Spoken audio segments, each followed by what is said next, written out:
शुक्रिया माननीय vice chairman साहब। माननीय मंत्री जी हैं, पटरी वाले भी हैं, आसमान वाले भी हैं और दोनों को फ्यूल देने वाले भी हैं। तीन महत्वपूर्ण महकमा हमारे समक्ष हाजिर है। Sir, railway amendment bill pay चर्चा हो रही है, लेकिन आमतौर पे मैं देख रहा हूं कि रेलवे को लेकर के जो सार्वभौमिक चिंता है वो बिल से ज़्यादा व्यक्त हो रही है। तो मैं दो चार चीज़ें उसमें, माननीय उपसभापति जी, सबसे पहले तो हमें ये जानना होगा कि भारतीय रेल की हमारी अवधारणा क्या है। मैं 3 फिल्में ले रहा हूँ। पाकीज़ा, जिसमें ट्रेन बोलती है, आप पाकीज़ा में बार बार ट्रेन का सीक्वेंस आना वो कई चीज़ों के प्रतीक के रूप में इस्तेमाल हुआ है। दूसरा, गमन, माइग्रेशन की पूरी पीड़ा, और मैं उस क्षेत्र से आता हूं जहां की ट्रेनों के नाम वहां के हालात बयान करते हैं। श्रम शक्ति, श्रमजीवी, जनसाधारण। वंदे भारत अभी तक हमारी किस्मत में आया नहीं है।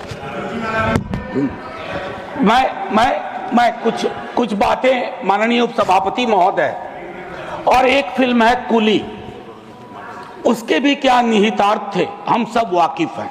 तो भारतीय रेल के साथ कम से कम इस सदन में कई लोग ऐसे होंगे जिनके जीवन के उतार चढ़ाव के साथ भारतीय रेल का ताल्लुक रहा है। मैं उनमें से एक हूं। अपनी जिंदगी के हर पड़ाव पे भारतीय ट्रेन ने मुझे सुकून भी दिया है और मुझे सोचने समझने की शक्ति भी दी है, खिड़की के पास बैठ करके। माननीय उपसभापति महोदय, ये कोइंसिडेंस नहीं है कि आज मैं सुबह बाहर अपने घर के खड़ा था, कुली मोर्चा के साथी आए और उन्होंने अपनी चिंताएं मेरे समक्ष कही। हम सब ने कुंभ का बहुत जिक्र किया। प्रयागराज स्टेशन पे जो पारंपरिक रूप से काम करने वाले कुली थे, उनको दरकिनार करके आउटसोर्सिंग की गई। पूरा दस्तावेज है सर, सौंप भी दूंगा।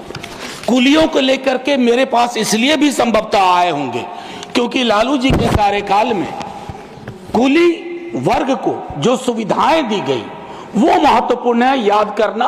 बाकी नव उदारवाद ने कई प्रस्थापनाएं बदल दी हैं। लोकल फॉर वोकल की हम बात करते हैं, कुल्हड़ को हमने आखिरी सलाम करके किनारे कर दिया। कुछ चीजें जो मैं कहना चाहूंगा, मैं माननीय मंत्री जी से कहूंगा, do we really require 100% electrification? क्या ये हमारे लिए सबसे बड़ी प्राथमिकता हो?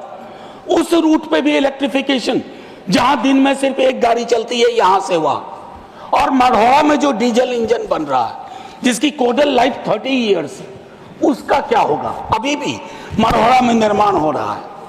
माननीय मंत्री जी से ब्यूटिफिकेशन पे बहुत खर्च हुआ, अच्छा लगता है, लेकिन एंड यूजर को क्या हासिल हो रहा है खूबसूरत चमचमाती स्टेशन से? क्योंकि मैं देख रहा हूं सर, प्रीमियम ट्रेनों पे जो प्रीमियम है सरकार का, वो बाकी ट्रेनों को नहीं है सर। हाल में मैं तमिलनाडु एक्सप्रेस से गया था।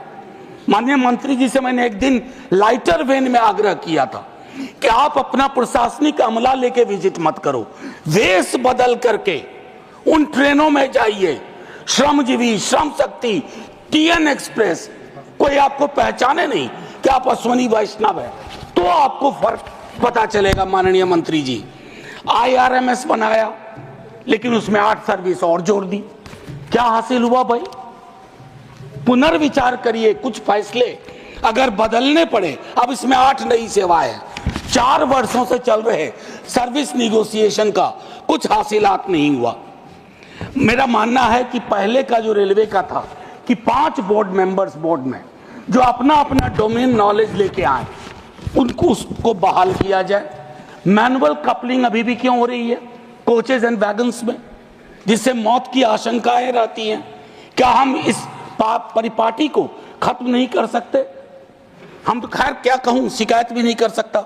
सीवेज में उतर के मरने वाले के लिए आज तक सिवाय आंकड़ों में जोड़ने के हमने कुछ नहीं किया। स्टाफ को लेकर के चिंता है सर। रेलवे बहुत बड़ा एम्प्लॉयर भी था, बहुत बड़ा, one of the biggest employer, और 23 में संभवतः जनवरी के महीने में यही बताया गया कि 3,12,000 नॉन गजेटेड पोस्ट खाली है। उसके लिए हमारी क्या चिंता हुई? बस 30 सेकंड और दे दीजिए जी, बस 30 सेकंड।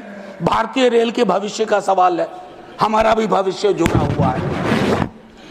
और सेफ्टी को लेकर के मेरे कई साथी बोल चुके हैं, मैं उस पर टिप्पणी इसे पे इतना करना चाहता हूं कि जब कवच की चर्चा हुई, हमने बहुत सारे विजुअल्स देखे, बहुत तरह की बातें देखी, लेकिन उसके बावजूद अगर इस प्रकार की दुर्घटनाएं होती हैं, जैसे उसके लिए एक अकाउंटेबिलिटी मैकेनिज्म, अक्सर हम देखते हैं कि भगदड़ भी हुई यहाँ न्यू दिल्ली रेलवे स्टेशन पे, खबरें आई कि सीसीटीवी ऑफ कर दिए गए। हमें चिंता इस बात की होती है कि लोग ना जान जाए, बगैर इसके कि किस प्रकार हम इस तरह की चीजों को करें।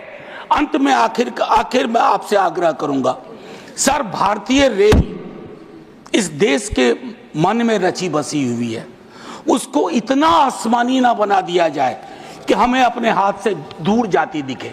वंदे भारत से कोई विरोध नहीं सर, बहुत चलाइए वंदे भारत, लेकिन जो आपकी पुरानी ट्रेन थी जिसमें 80% आबादी आज भी सफर करती है, उन ट्रेनों की क्या हालत है उस पर भी विचार करें। शुक्रिया सर, जय हिंद।